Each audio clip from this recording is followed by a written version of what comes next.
Hello everyone, welcome to learning science. आज का topic है न्यूक्लिक एसिड। जो न्यूक्लिक एसिड है वो एक नेचुरल पॉलीमर है, यानी कि वो हमें नेचुरली मिलता है, वो लेबोरेटरी में प्रिपेयर्ड नहीं होता। These are biologically important polymers which are present in all living cells। जो न्यूक्लिक एसिड है वो बायोलॉजिकली इम्पॉर्टेंट पॉलीमर्स है जो कि जितने भी लिविंग सेल्स है, लिविंग ऑर्गेनिजम्स है, उसमें प्रेजेंट होता है। They direct the synthesis of proteins and are responsible for transfer of genetic information, that is hereditary characteristics। Nucleic acid जो है वो प्रोटीन सिंथेसिस में काम आता है और हेरिडेटरी कैरेक्टरिस्टिक्स के ट्रांसफ़र में काम आता है, यानी कि जो कैरेक्टरिस्टिक्स है जो पेरेंट्स से बच्चे में जाता है उसके ट्रांसफ़र में काम आता है न्यूक्लिक एसिड का। न्यूक्लिक एसिड ट्रांसफ़र कराता है और प्रोटीन सिंथेसिस कराने में न्यूक्लिक एसिड का काम आता है। The repeating unit in nucleic acids are called nucleotides। और जो न्यूक्लिक एसिड है वो बहुत सारे यूनिट के रिपीट होने से बनता है और वो जो रिपीटेड यूनिट है उसको कहते हैं nucleotides. Thus the nucleic acids are basically polynucleotides। जो न्यूक्लिक एसिड है वो पॉलीन्यूक्लियोटाइड हुआ क्योंकि वो बहुत सारे न्यूक्लियोटाइड के कॉम्बिनेशन से बना है। Each nucleotide is made up of 3 components। और न्यूक्लियोटाइड जो है वो 3 कंपोनेंट से बना हुआ होता है। सबसे पहले आता है नाइट्रोजन कंटेनिंग हीट्रोसाइकिल बेस। एक हीट्रोसाइकिल बेस जिसके अंदर नाइट्रोजन हो और वो 2 टाइप्स का होता है, एक है प्यूरीन्स और दूसरा है पायरिमिडीन्स। तो सबसे पहले हम प्यूरीन्स के बारे में पढ़ेंगे। The 2 purines are adenine and guanine। जो प्यूरीन्स है वो 2 टाइप्स का होता है, एक है एडेनिन और दूसरा है गुआनिन। जो प्यूरीन्स है वो 2 टाइप का होता है, हमें पता है, एक है एडेनिन और दूसरा है गुआनिन। और दोनों जो प्यूरीन है उसमें 2 रिंग्स होता है। यहाँ एडेनिन दिया है, एडेनिन में भी 2 रिंग है, एक रिंग है ये और दूसरा रिंग है ये।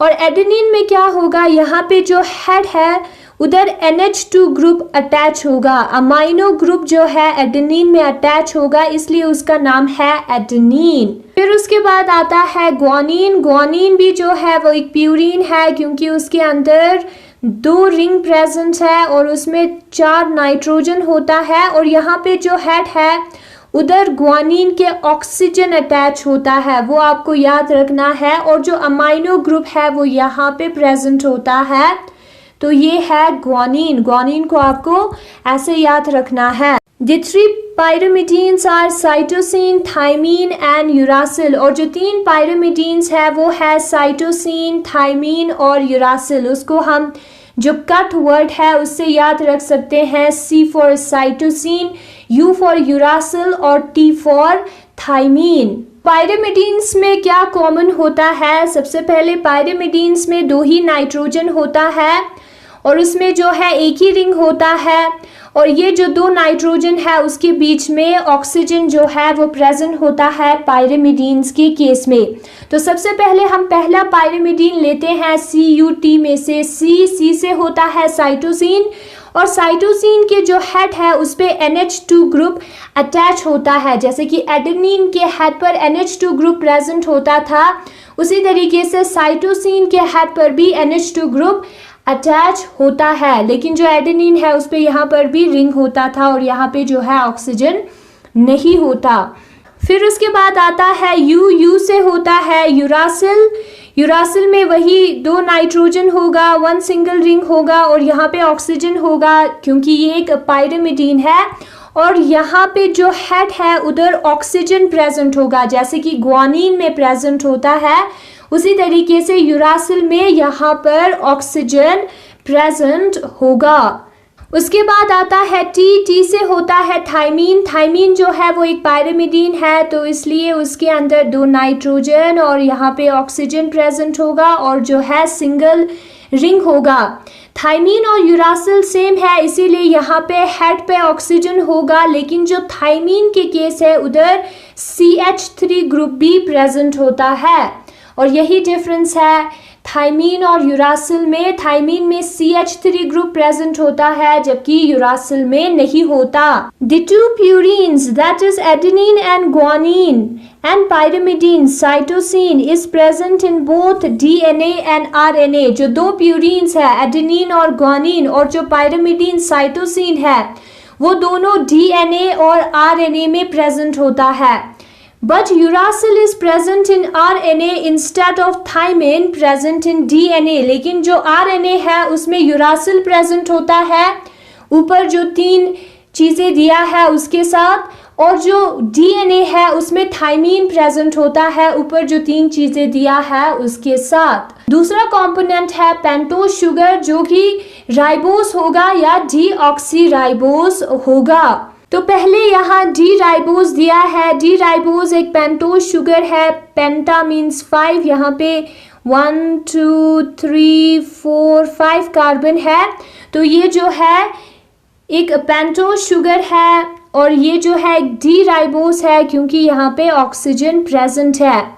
और यहाँ पे डीऑक्सीराइबोस दिया है जो कि एक पेंटोज शुगर है 1 2 3 4 5 और डीऑक्सीराइबोस पे यहाँ पे OH के जगह पे H प्रेजेंट होगा, बाकी सारे चीजें जो है सिमिलर होगी डी राइबोस से।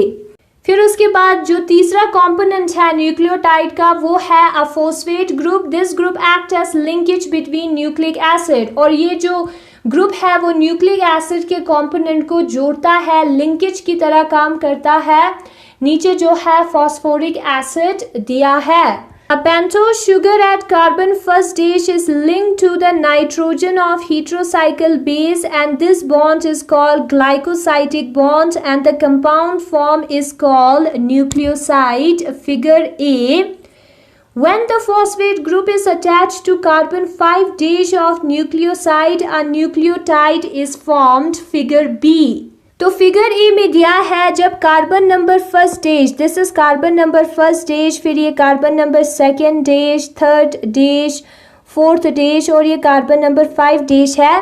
जब कार्बन नंबर फर्स्ट डेज को हीट्रोसाइक्लिक बेस के एक नाइट्रोजन से कनेक्ट करेंगे तो हमें मिलेगा न्यूक्लियोसाइड और इस बॉन्ड को कहते हैं ग्लाइकोसाइडिक बॉन्ड, वही कहा है।